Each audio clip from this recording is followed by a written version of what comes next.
Hello friends, today I'm gardening with Creekside. We just got a super duper gorgeous delivery of shrubs from our friends at Southern Living Plant Collection.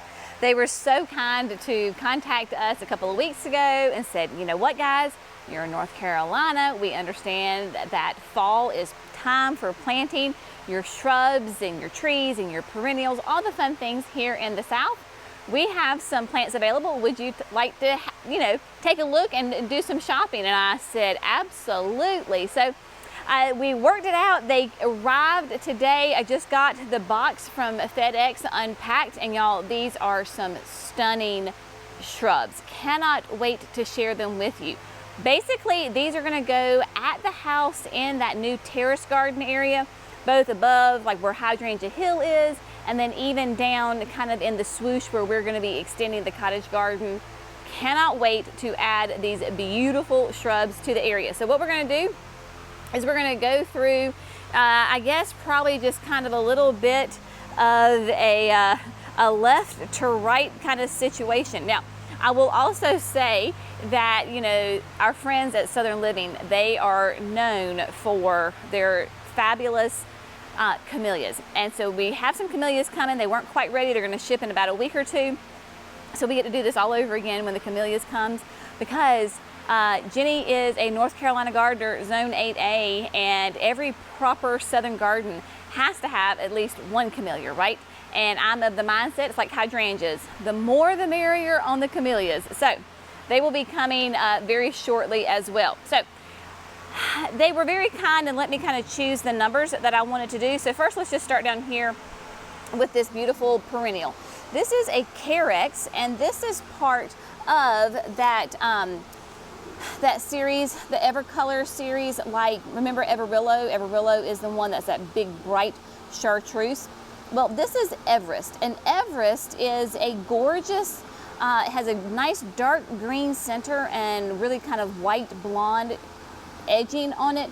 Nice habit. It'll be an 18 inches tall and wide. Now this is going to be in that shade, so part sun to part shade, really 5 hours or less. And for me, where I am, it's going to be, you need the morning sun. Probably not going to handle the afternoon sun very well. It is going to be just a nice slow growth rate, hardy in zones 5 to 9. So even though this is from our friends at Southern Living, you Zone 5 people can absolutely have this as well. And because it is a Carex, it is going to be an evergreen. You know that I am a huge fan of feather falls, so this is going to be really fun to grow this one as well, because it looks very similar to it. But this is an absolutely gorgeous Carex. I've got 5 of them. Probably going to put some in containers and then some in the ground as well. Now, Southern Living has a whole selection, a whole series of what they call the down home harvest. And these would be their fruit bearing shrubs. So what we have here are 3 of these are the same blueberries. And as a good Southern plant company, they have fantastic names. So this is Hello Darling Blueberry. They have a whole line of blueberries, and Hello Darling is going to be just as great. They all have, like I said, those classic names to them, those Southern names. I love it. But this is going to be, a shrub that absolutely produces edible blueberries. Full sun to part shade, hardy in zones 4 to 9.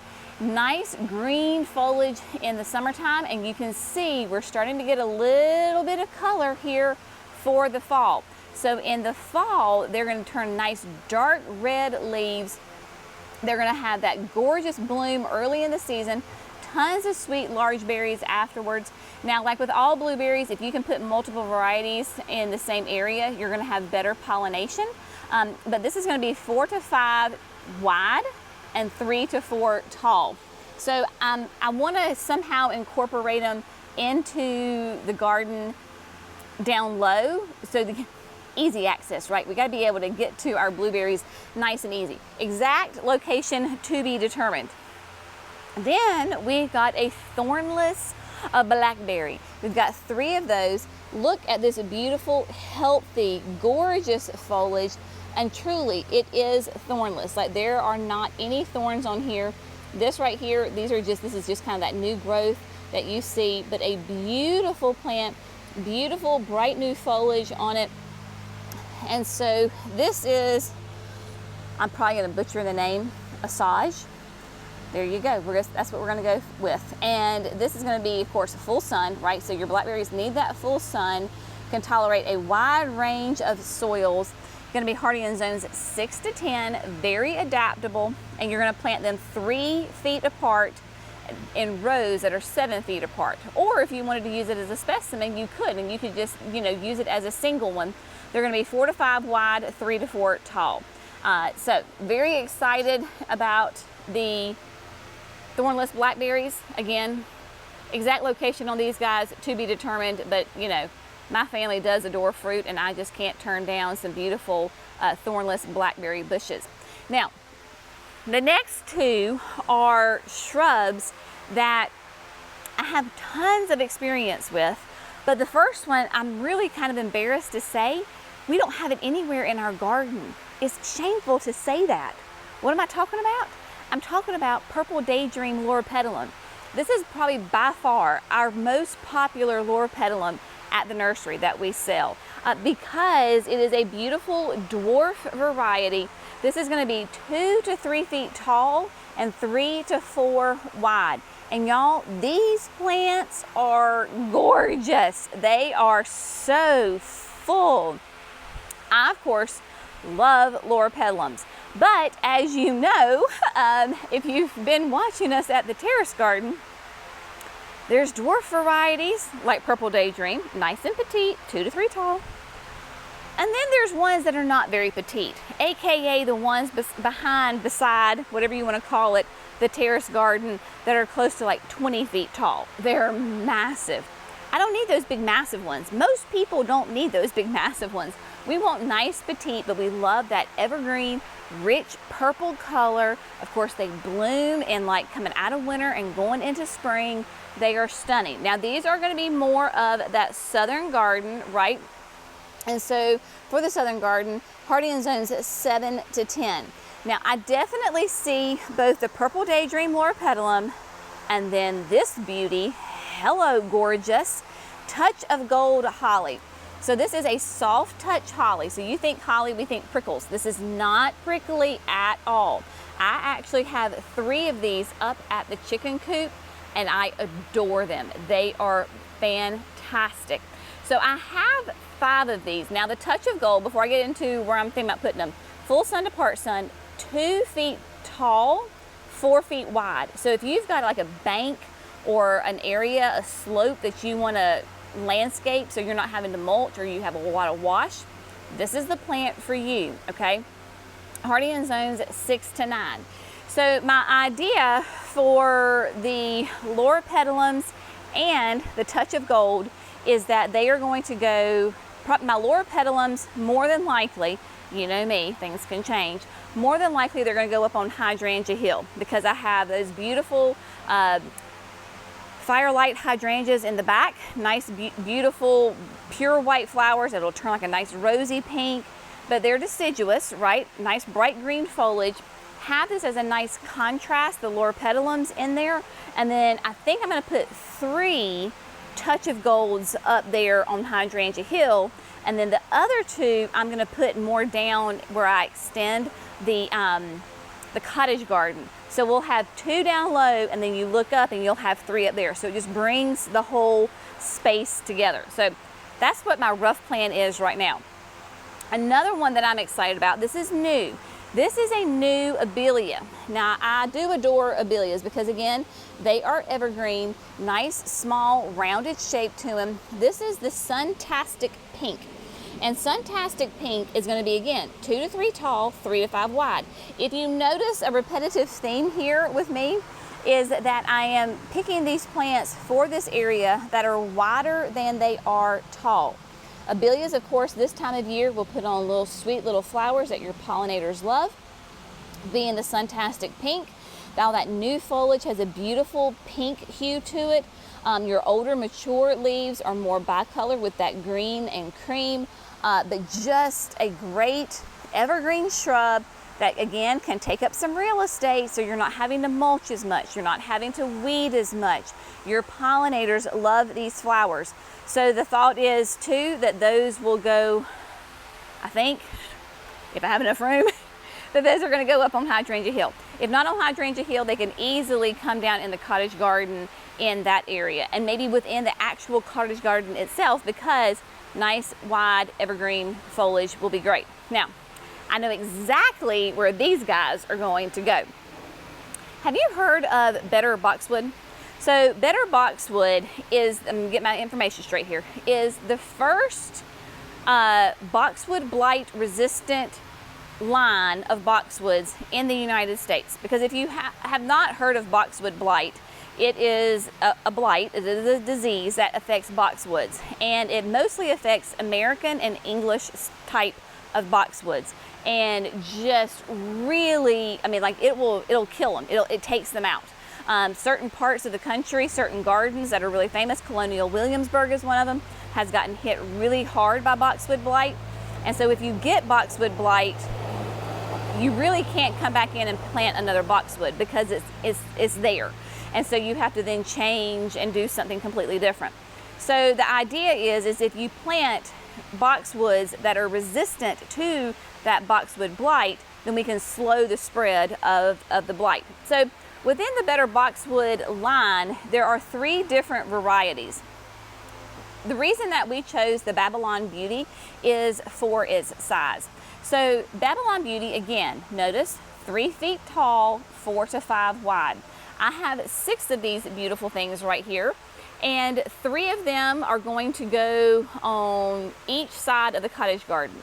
So the actual cottage garden itself, you have the steps going up the middle, right? And then we have a wall going this way, and we have a wall going that way. 3 of these are going to be on each side of that wall. So we'll have 3 along the back of one side and 3 along the back of the other side. This will give me nice evergreen structure. Even in the wintertime, I'll have structure. You can prune it however you like. You can keep it whatever shape you want to on these guys. But the Babylon Beauty is going to be the best one as far as the fit for me. Hardy in zones 5 to 9. And again, you can use it in a bed, a border, a mass planting, a foundation planting. You can use it in a container, however you like. And also, because you know we're big fans of Sprinter boxwoods, because Sprinter is a Japanese style boxwood, but its foliage is a lot darker. The Babylon Beauty is a more of a brighter green, which is kind of fun, right? So that brings a bit of brightness to the garden in that cottage garden. So we're really excited about adding these 6 into each side along the wall of the cottage garden. And then last but certainly not least, now I'll tell you, there for a minute I was like, do I want these? Do I not want these? What am I going to do with it? And I'm like, you know what? I'm going to go for it, because we're just going to try something new here. So here we have the red sky holly. You might know these as like pencil hollies because they naturally have this very columnar upright habit. Again, it's a type of holly, but it's a soft touch. There's no prickles to it at all. Really a beautiful, nice evergreen structure. A lot of times folks will put these maybe on the corner of their house. They'll put them in containers, somewhere to bring an evergreen interest in a nice narrow spot. So the red sky is going to be light shade to full sun. So by that requirement, I would say no less than 5 hours of sun. Maybe you could get away with 4. Probably, but 5+ hours of sun. Now, 8 feet tall, 3 feet wide. Again, very columnar habit on it. Hardy in zones 6 to 9. So very dense, very upright habit to it. And it's going to have, on the new growth, has that reddish color, and then it will put on black berries. That's why it's called red sky. So those little tips, when they come out in that new growth, will be a lovely kind of a red tip. Now, I'm sitting here thinking, because Jerry and I were talking about, where could we put these? So one, it would be great in a container. Like if you had a large container that you wanted to put this in, and then you could underplant it with, other perennials or flowering annuals, and you can switch it out. So that would be a great option for you. If you do have a narrow space, a lot of times people will have a space like between like the sidewalk and their yard. Sometimes it's not very big. Maybe you need some privacy, or maybe you just need a piece to hold one corner of that piece of property. These would be great options. I'm playing around in my brain because we're going to have a path going from the grass into the terrace garden where the boxes are. Do I put 2 there to kind of signal the entrance? I don't know. So we're going to play with this. This is going to be a to be determined little area. Now I actually see one of these. Let's see, I don't know if the camera will pick it up, but right here on the tip, this is new growth right here, and it has a beautiful, nice, deep red color to it. So just imagine that in its growing season, right, you've got nice dark green foliage and then those red tips. Hence the name Red Sky. It's got nice height to it, and then it'll have that reddish on the tip. You can come through and, coming out of winter and going into spring, you can come in and shape it up a little bit, encourage that new growth. You're only going to have to probably prune this, like I said, maybe that once a year, just to kind of keep nice and full. It depends on, how thick you want it. How tall do you want it? Do you want it to stay at like 6 feet? If you want to stay at 6 feet, you can absolutely keep it pruned. If you wanted to go to the 8 feet, maybe you only prune it that one time a year to keep it nice and thick and full. This is going to be one that's going to be fun to play around with. This is why I love when companies are like, hey, I have these plants and, are you interested? Because I get to try them out, and then I get to tell you how they have grown, how they do for me, the successes and the messes, right? We always talk about the successes and the messes. So I can tell you what to do, and sometimes I tell you, well, don't do this because Jenny really messed up and it did not go well. So I am so excited about all of these gorgeous shrubs. They are going to be so much fun. They are going to bring interest to our garden year round. I mean, they are going to be stunning. Now you may be asking why, if you're going to plant them up down at the terrace garden, why do you have them up here? Well, I don't know if you've heard, but there's a little storm called Helene that may or may not make her way in our direction. We're not really totally concerned about it because as of right now, it's not headed directly towards us, but we will get the outer bands. With that, we could get some high wind and a lot of rain. The last thing I want is these gorgeous shrubs to be out exposed in the elements. So we've got them here in production because remember, all the sides can just easily go down. So we will lower all the sides once the storm comes in. They're saying Friday. So that way everybody's nice and protected. Now, there's a couple of fun shrubs that I want to share with you because these are beauties, but I want to share some beauties with you that you can add to your garden right now. We are here up at production, of course, and so this is where all the e-commerce magic happens as far as the plants. I was talking about up on Hydrangea Hill that I have firelights. Y'all, these were some of the very first hydrangeas that I grew and had massive success with them, even in the full sun. And firelight is such a great panicle hydrangea. Like, look at this foliage. Is it not beautiful? So all of our e-commerce plants, y'all, they're quart-sized containers, right? So you're gonna get a quart-sized container. Look at that foliage, right? So firelights, while on the tag, you see that beautiful pink, deep rose color. Because we are in the south and our nights are so hot and humid, a lot of the panicle hydrangeas that are rated to turn gorgeous, rich colors in those cooler climates, sometimes they don't do that. Not sometimes, let's just be honest. Most of the time, they don't turn those beautiful rose colors because it's not anything we're doing. It's our nights are so hot and humid and we have a really rough, long, hot growing season. Your panicle hydrangeas need those really cool, dry nights to turn that pink color. So if you're in the mountains of North Carolina, if you're in Blowing Rock, if you're in Michigan, you're in Maine, you're in, zones 5, even probably maybe zones 6s, but nice cool elevation at night, then you're gonna get gorgeous color. We don't. However, firelights have always given me the most color out of all of my panicle hydrangeas. So that's why I personally have such a fond affection for the Firelights. Now, Firelight can get big, right? Firelight can get, it's like a Limelight. So if you're familiar with Limelight, Firelight's in that same family. Nice, 6 to 8 feet tall. However, our friends at Proven Winners are so smart. They're like, not everybody has room for big ones. Another one that is in that same Firelight family, Firelight Tidbit. Y'all, we cannot keep this hydrangea in stock. You can see just by the leaf that it's much smaller. Tidbits are great. In fact, we're going to be adding them to the berm. They are 2 to 3 tall, 3 feet wide. Love Firelight Tidbit. Gorgeous, tight, stocky plant that does amazingly well, even here in the South. Because Jenny's going to tell you which ones that do well and which ones that do not do well. One thing also that I know that I want to add to the gardens, both at like the house and then the signature garden as well, we need to add more roses. We don't have, I've got the Rise Up Amberness is going into the middle of the middle of Vago raised bed, right? So we've got that one going in there because it's a climber. So we have got the Rise Up Amberness, gorgeous colors. I'm trying to see if I have any right here beside of me. I don't think I do. Oh, well, I do, but she's not blooming. So we've got Rise Up Lilac Days, the Lilac Days, and then the Amberness is right here. Beautiful climbers, but you can keep it as a shrub also. So it'll go 3 to 5 feet. It's not going to be crazy like my generous gardener that's probably way out of control right now.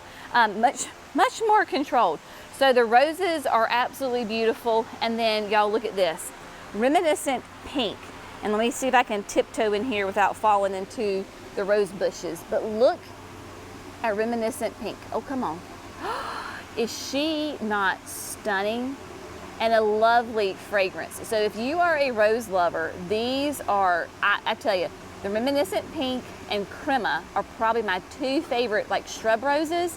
And then the Lilac Days and the Amberness are my Rise Up series. I love those. We also have smoke bushes. Now, if you are familiar with me at all, you know that I have been like wonderfully flabbergasted in all the great ways about how Winecraft Gold Smoke Bush has done for us in the South. So if my southern people, my warm zone people, listen to me. I see a lot of people, both customer-wise and online, that are in warmer zones. And when I say warmer zones, I'm like 7B, 8s, possibly 9s. And they want to grow the elderberries, right? Because they're a beautiful, bright color. You've got gorgeous color with the bright chartreuse one. Then you have got the black lace, which is a nice dark one. Y'all, I've experimented for you, and it did not go well here in our heat and humidity. Maybe it's the variety, maybe I just haven't found the right variety, but you can have that same color and interest in your garden with those smoke bushes, because dear heavens, y'all, the Winecraft Gold, now while here in the greenhouse, because of the UV protection, not quite a chartreuse, but massive grower, a fast grower, loves the heat and humidity. The only recommendation I would say is put it in the, give it a break sometime in the afternoon. Mine starts to go in the shade around like 3 or 4, and it does gloriously well. If you want the black one, then here you have the Winecraft Black. Again, color's not quite as intense because of the UV protection from the greenhouse. But if you can't do an elderberry, right, go for the Winecraft smoke bushes. You're going to love them. They are just phenomenal, phenomenal plants. So there are tons of things. And fun little fact, we are running this weekend, I believe it's Sunday and Monday of this week, we're going to be running a special on all of the shrubs and all the remaining perennials, 30% off. We did this with our online customers. So if you're not signed up for our emails and text messages, you need to do that right now. So go, I'm gonna give you a link, sign up for the emails. That way you get all the exclusive news and the sales for the online store. So we ran this 30% off for the shrubs and the perennials. And I'm just gonna be honest, y'all. Do you notice all these like bright orange tags here? We recently have just started, like in the last 2 weeks, we've been implementing a new inventory system. And this weekend when the sale was going on, that inventory system updated and some of the inventory got messed up. So things were showing out of stock that were not out of stock, or the numbers were not quite right. And we know that some people did not get the plants that they wanted. So we're gonna redo the sale again. So if you got that sale at 30% off, yay you. But we're gonna run it again. The inventory is now correct. So if you wanna take advantage of, 30% off your shrubs and your perennials, there you go. There will be a code associated with it that will be on the website. When you sign up for your email, you'll get that code. Just plug the code in, y'all, before you check out. Plug the promo code in. You don't get 30% off if you don't plug the promo code in. So just do me a favor, save us and yourself a lot of heartache and put in that promo code and you'll get 30% off. So that's running, I believe it's Sunday and Monday. Again, sign up for the emails. You'll get all the information, all the details that way. But it is fall. It is time to be planting. I cannot wait. Helene is kind of messing me up because how dare we have a hurricane come through in the south in September, October. So once Helene makes her way out of here and it dries up just a smidge, so I'm not, mud gardening, then I am going to be getting those babies in the ground, because I cannot tell you how excited I am to be planting in that terrace garden. So a huge, huge thank you to our friends at Southern Living Plant Collection for these gorgeous shrubs. Cannot wait for the camellias to come in, because that is going to be so much fun. I am such a huge fan of camellias, and how can you not love these plants? Look at all of those colors. Love, love, love it. So I've got Miss B. We've got some visitors here at the nursery, so she's hanging out in Johnny back there for me. But again, thanks to our friends at Southern Living Plant Collection. If you have any questions about these plants, you can feel free to log on to Southern Living Plant Collection. I'll have that linked in the video description, and that you can find out all sorts of details you want to know about those plants. They're fantastic. So as always, thanks so much for gardening with Creekside. Y'all have an amazing day, and we'll see you in the next video. Bye, friends.